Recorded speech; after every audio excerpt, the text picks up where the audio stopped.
어머니 통장은 제가 관리할게요. 며느리는 그렇게 말했습니다. 그 다음 날 제 계좌가 막혔습니다. 저는 은행으로 뛰어갔습니다. 직원이 화면을 보더니 말했습니다. 가족분 요청으로 거래가 제한됐습니다. 저는 숨이 턱 막혔습니다. 가족이 누구였는지부터가 문제였습니다. 그날 밤 저는 경찰서를 갔습니다. 그리고 제 휴대폰을 꺼냈습니다. 이거 녹음입니다. 어머니 통장은 제가 관리할게요. 며느리는 아무렇지 않게 그렇게 말했습니다. 저는 그냥 웃었습니다. 괜히 돈 이야기 꺼내면 분위기만 어색해지니까요. 그런데 다음 날 아침이었습니다. 휴대폰을 켜자마자 문자 하나가 떠 있었습니다. 거래가 제한되었습니다. 처음엔 잘못 본 줄 알았습니다. 다시 읽었습니다. 그리고 한 번 더 읽었습니다. 오타인가 싶어 화면을 3번이나 확인했습니다. 하지만 아니었습니다. 제 계좌였습니다. 제가 평생 쓰던 통장이었습니다. 그 통장이 막혀 있었습니다. 저는 한동안 휴대폰을 내려놓지 못했습니다. 머릿속이 멍해졌습니다. 도대체 왜 이런 일이 생긴 걸까요? 카드 문제일까? 은행 오류일까? 하지만 이상하게 마음 한쪽이 불편했습니다. 어제 들었던 말이 떠올랐기 때문입니다. 어머니 통장은 제가 관리할게요. 그 말이 계속 귀에 맴돌았습니다. 설마, 아니겠지. 하지만 가만히 앉아 있을 수는 없었습니다. 저는 서둘러 외투를 챙겼습니다. 그리고 집을 나섰습니다. 은행에 가야 했습니다. 제 통장에 무슨 일이 생긴 건지 직접 확인해야 했습니다. 그때까지만 해도 이 일이 이렇게까지 커질 줄은 몰랐습니다. 은행 문을 열고 들어가자 평소와 똑같은 풍경이 보였습니다. 사람들은 번호표를 들고 앉아 있었고 창구에서는 직원들이 조용히 일을 하고 있었습니다. 하지만 그날 저는 그 모든 것이 낯설게 느껴졌습니다. 번호표를 뽑고 의자에 앉았습니다. 손에 쥔 휴대폰 화면을 계속 바라보고 있었습니다. 잠시 후 제 번호가 불렸습니다. 창구 직원은 통장을 받아들고 컴퓨터 화면을 확인했습니다. 마우스를 몇 번 움직이더니 화면을 다시 살폈습니다. 그리고 천천히 고개를 들었습니다. 고객님 계좌는 지금 거래 제한 상태입니다. 저는 바로 물었습니다. 왜요? 직원은 잠깐 말을 고르는 듯 했습니다. 특별한 사고나 신고는 아닙니다. 그 말을 듣고 저는 조금 안심했습니다. 하지만 다음 말이 이어졌습니다. 가족보호 요청이 들어왔습니다. 순간 귀를 의심했습니다. 가족이요? 직원은 조용히 고개를 끄덕였습니다. 네, 가족분 요청입니다. 저는 잠시 말을 잇지 못했습니다. 가족이라니, 누가 제 통장을 막았다는 걸까요? 제가 직접 해제할 수는 없나요? 직원이 다시 화면을 확인했습니다. 잠시 후 천천히 말했습니다. 가족 요청으로 걸린 제안이라 가족 동의가 필요합니다. 그 말이 이상하게 크게 들렸습니다. 제 통장이었습니다. 제가 평생 관리해온 돈이었습니다. 그런데 이제는 누군가의 허락이 있어야 쓸 수 있다는 말이었습니다. 은행을 나오는 길에 다리가 조금 떨렸습니다. 문을 나서는 순간 머릿속에 한 사람이 떠올랐습니다. 어제 저녁 그 말을 했던 사람. 어머니 통장은 제가 관리할게요. 며느리였습니다. 그 순간 저는 알았습니다. 이 일은 은행 문제가 아니었습니다. 집으로 돌아가야 했습니다. 며느리에게 직접 물어봐야 했습니다. 제 통장에 무슨 일을 한 건지. 집에 돌아왔을 때 거실 불이 켜져 있었습니다. 며느리는 소파에 앉아 휴대폰을 보고 있었습니다. 제가 들어오는 소리를 듣자 고개를 들었습니다. 어머니, 벌써 다녀오셨어요? 목소리가 너무 자연스러웠습니다. 마치 아무 일도 없는 사람처럼요. 저는 가방을 내려놓고 며느리를 바라봤습니다. 그리고 바로 물었습니다. 내 통장 왜 막았니? 며느리는 잠깐 멈췄습니다. 하지만 당황한 기색은 없었습니다. 오히려 조금 웃었습니다. 아, 은행 다녀오셨구나. 그 말이 이상하게 가볍게 들렸습니다. 그래서 제가 다시 물었습니다. 며느리는 소파 등받이에 몸을 기대며 말했습니다. 어머니 요즘 깜빡깜빡 하시잖아요. 순간 가슴이 콕 찔렸습니다. 그래서 제가 다시 묻자 며느리는 어깨를 으쓱했습니다. 혹시라도 사고 나면 어떡해요? 사고라니. 저는 평생 돈 때문에 사고를 낸 적이 없었습니다. 며느리는 말을 이어갔습니다. 그래서 제가 은행에 보호 요청 넣었어요. 그 말이 너무 쉽게 나왔습니다. 마치 자기 통장을 이야기하는 것처럼요. 내 돈이야. 제가 조용히 말했습니다. 며느리는 웃었습니다. 그 웃음이 이상하게 차가웠습니다. 가족끼리 뭐 그런 걸 따져요. 그때 방문이 열렸습니다. 아들이 방에서 나왔습니다. 아들은 상황을 다 들은 얼굴이었습니다. 저는 아들을 바라봤습니다. 너도 알고 있었니? 아들은 잠깐 멈췄습니다. 그리고 제 눈을 피했습니다. 엄마. 그 한마디 뒤에 이어진 말은 짧았습니다. 그냥 당분간 그렇게 하자. 그 말이 끝이었습니다. 저는 아들을 한참 바라봤습니다. 하지만 아들은 고개를 들지 않았습니다. 며느리는 자리에서 일어나 부엌 쪽으로 걸어갔습니다. 그리고 냉장고 문을 열며 말했습니다. 어머니 돈은 제가 관리할게요. 그 말이 다시 한번 집안에 울렸습니다. 저는 아무 말도 하지 않았습니다. 그때 며느리가 덧붙였습니다. 어차피 재산은 나중에 우리한테 올 거잖아요. 거실 공기가 잠깐 멈춘 것 같았습니다. 그때 아들이 말했습니다. 엄마, 괜히 복잡하게 만들지 말자. 저는 아들을 바라봤습니다. 아들은 제 눈을 피했습니다. 저는 며느리를 바라봤습니다. 며느리는 아무렇지 않았습니다. 아들은 아무 말도 하지 않았습니다. 그 순간 저는 알았습니다. 이 집에서는 내 돈을 내가 쓰겠다고 말하는 사람이 이상한 사람이 되어 있었습니다. 저는 더 말하지 않았습니다. 괜히 더 이야기하면 제가 더 초라해질 것 같았습니다. 대신 조용히 방으로 들어갔습니다. 그리고 문을 닫았습니다. 그날 밤 저는 한동안 가만히 앉아 있었습니다. 머릿속에는 며느리 말이 계속 맴돌았습니다. 어차피 재산은 우리한테 올 거잖아요. 그 말이 너무 쉽게 나왔습니다. 마치 이미 자기 것이라는 듯이요. 저는 천천히 휴대폰을 집어들었습니다. 그리고 화면을 한참 바라봤습니다. 그날 밤 저는 결심했습니다. 이번에는 그냥 넘어가지 않기로 했습니다.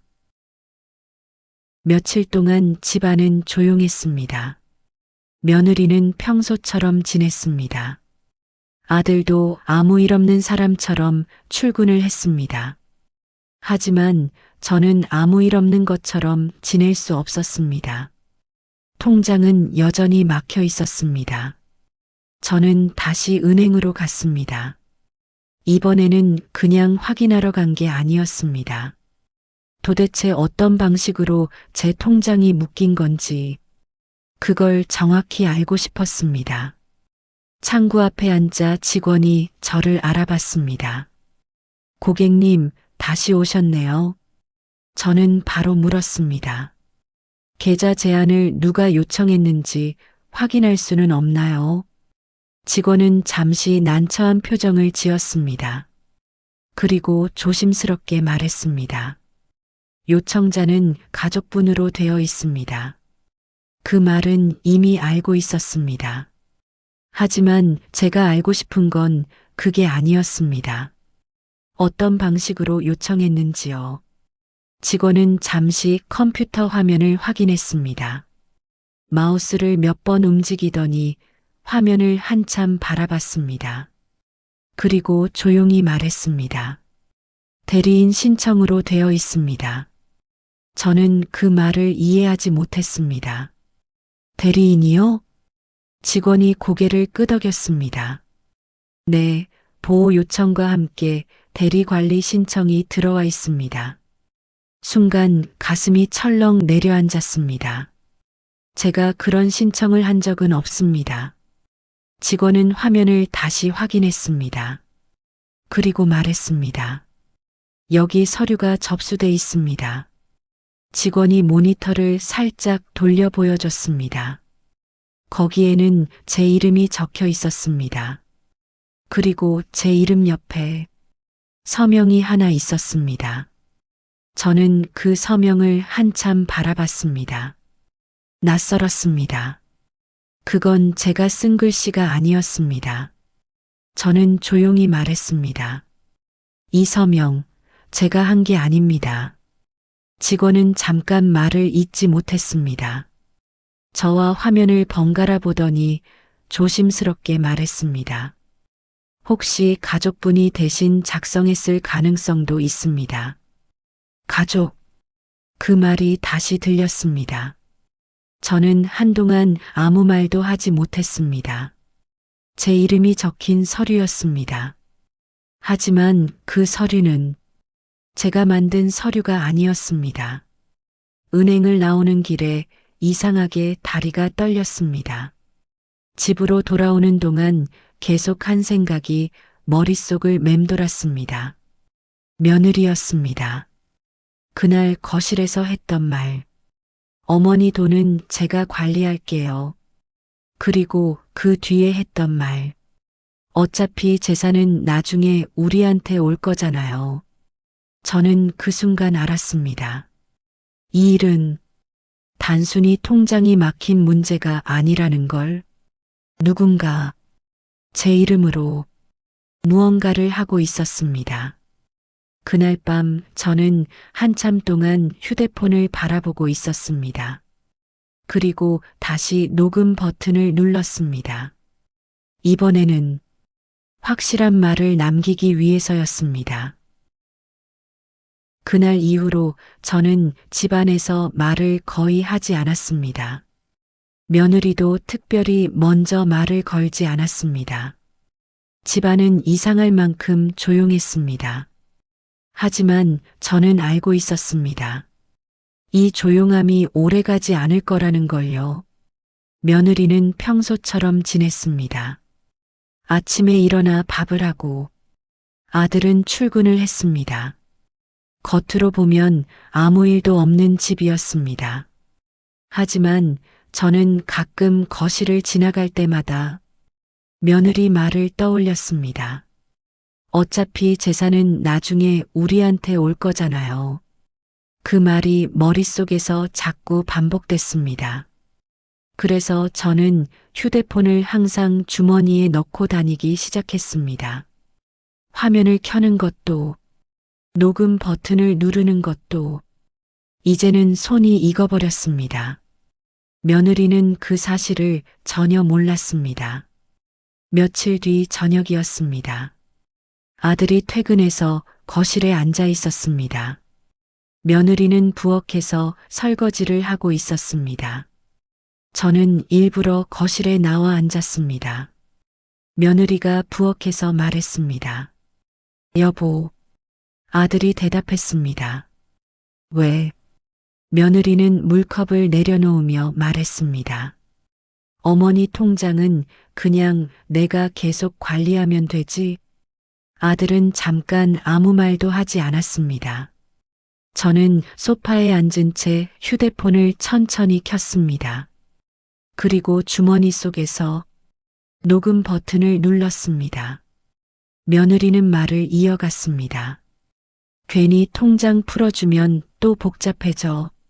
아들이 한숨을 쉬었습니다. 그래도 엄마 돈인데. 그 말이 끝나기도 전에 며느리가 말했습니다. 여보, 목소리가 조금 낮아졌습니다. 어머니 돈이 뭐. 잠깐 침묵이 흘렀습니다. 그리고 며느리가 말했습니다. 어차피 나중에 다 우리 돈 될 건데. 그 말이 거실까지 또렷하게 들렸습니다. 저는 움직이지 않았습니다. 그저 소파에 앉아 있었습니다. 하지만 손 안의 휴대폰은 그 말을 그대로 기록하고 있었습니다. 아들은 아무 말도 하지 않았습니다. 며느리는 다시 설거지를 시작했습니다. 마치 아무 일도 아니라는 듯이요. 하지만 저는 알고 있었습니다. 지금 이 말이 가장 중요한 말이라는 걸요. 녹음은 계속되고 있었습니다. 저는 숨도 크게 쉬지 않았습니다. 잠시 후 아들이 말했습니다.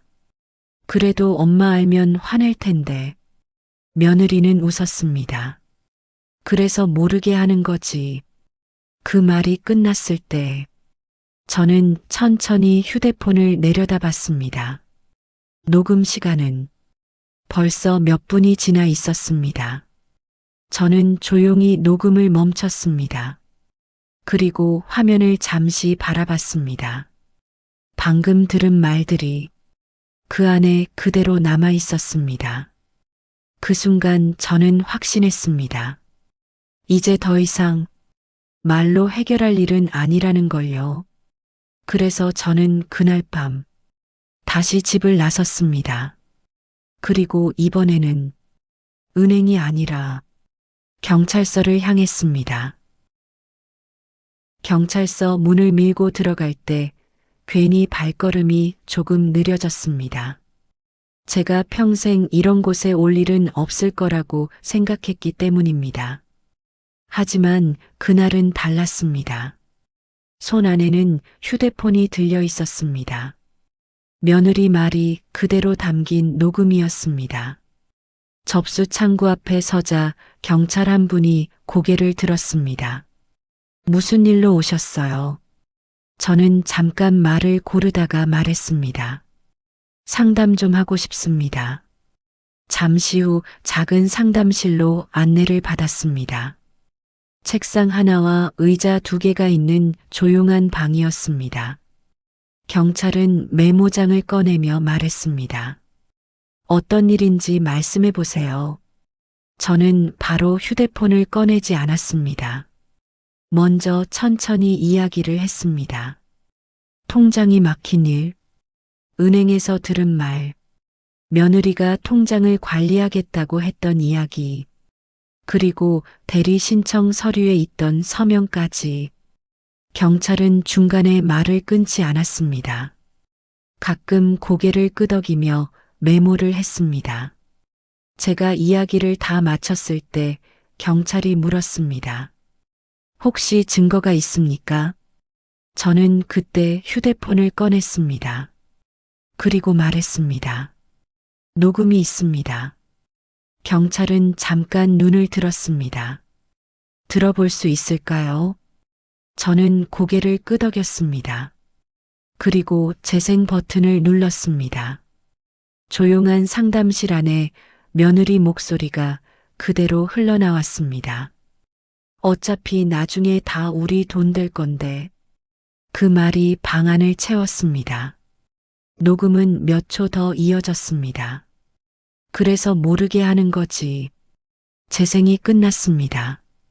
잠깐 아무 말도 없었습니다. 경찰은 휴대폰을 바라보다가 천천히 고개를 들었습니다. 이 말 며느리 분이 한 겁니까? 네. 제가 대답했습니다. 경찰은 잠시 생각하는 표정을 지었습니다. 그리고 조심스럽게 말했습니다. 어머니, 이건 단순한 가족 갈등이 아닐 수도 있습니다. 그 말이 이상하게 크게 들렸습니다. 은행 서류에 어머니 서명이 아니라면 문제가 될 수 있습니다. 저는 아무 말도 하지 않았습니다. 이미 알고 있었기 때문입니다. 경찰은 메모를 정리하며 말했습니다. 일단 가족분을 한번 불러서 사실 확인을 해보는 게 좋겠습니다. 며느리분과 아드님 모두요. 그 말을 듣는 순간 가슴이 조금 빨리 뛰기 시작했습니다. 이제 일이 집안에서 끝나는 게 아니라 밖으로 나오게 된 것이었습니다. 경찰은 마지막으로 물었습니다. 어머니 괜찮으시겠습니까? 저는 잠깐 생각했습니다. 그리고 고개를 끄덕였습니다. 네. 그 순간 저는 알았습니다. 이제 돌아갈 수 있는 길은 없다는 걸요. 며칠 뒤 며느리는 경찰서로 오게 됩니다.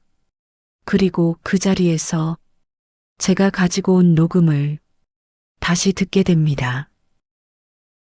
며칠 뒤 경찰서에서 다시 연락이 왔습니다.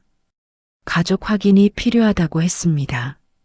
며느리와 아들도 함께 오기로 했다는 말이었습니다.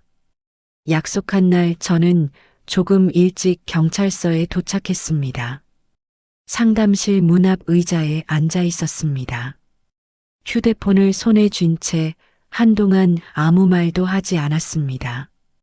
잠시 후 복도에서 발소리가 들렸습니다. 문이 열렸습니다. 먼저 들어온 사람은 아들이었습니다. 그 뒤로 며느리가 들어왔습니다. 며느리는 저를 보자 눈썹을 살짝 찌푸렸습니다.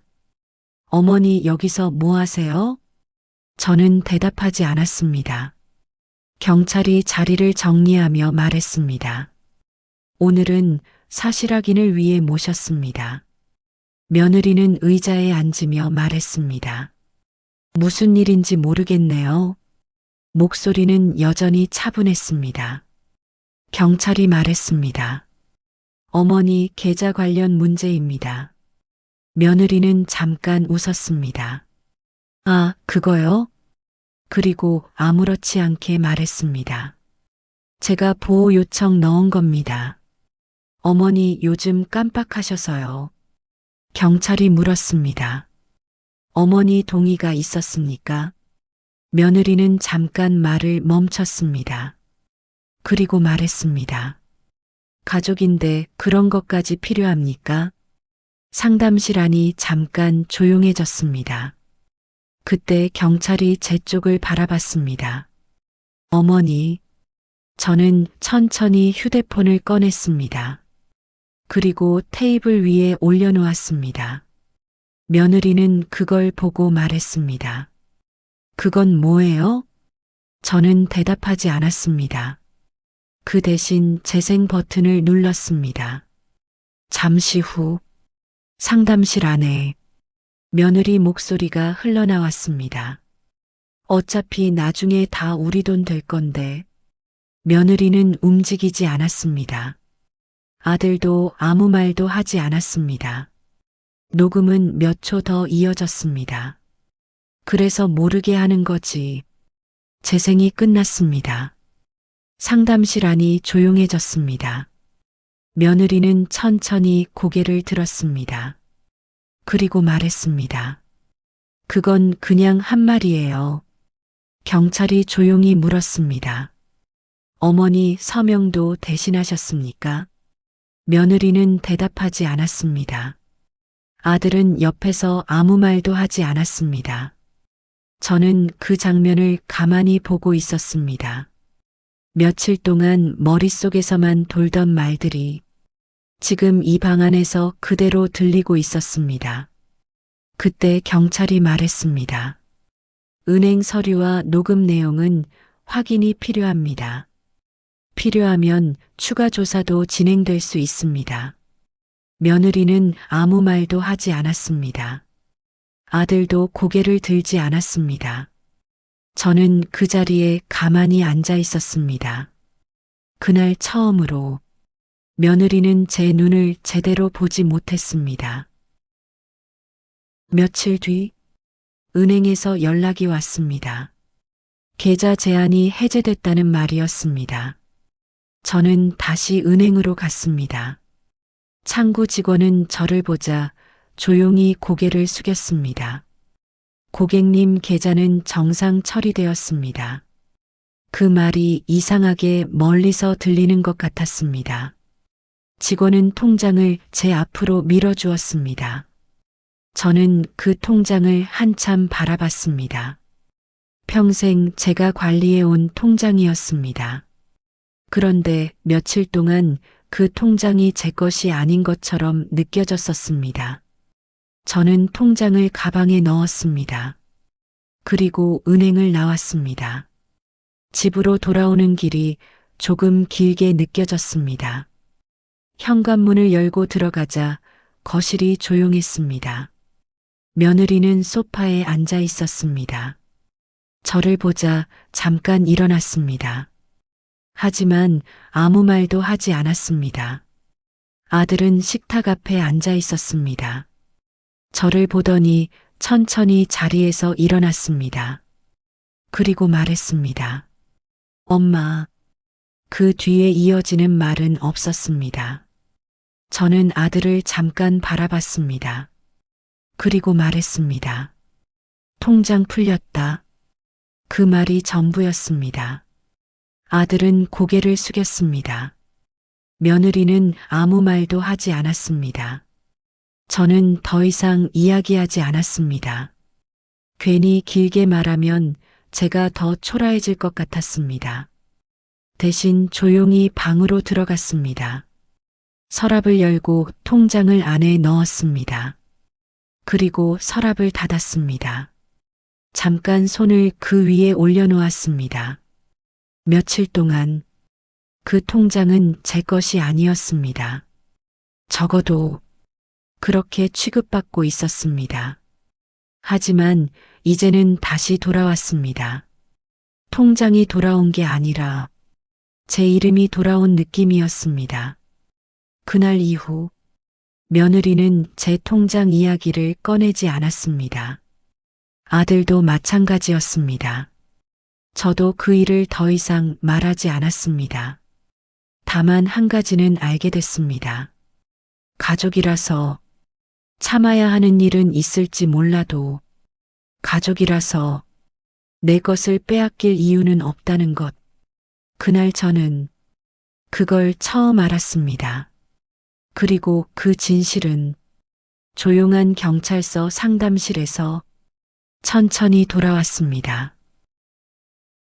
그날 막혔던 건 통장이 아니었습니다.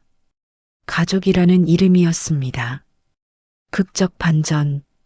구독은 다음 진실을 함께 확인하는 일입니다.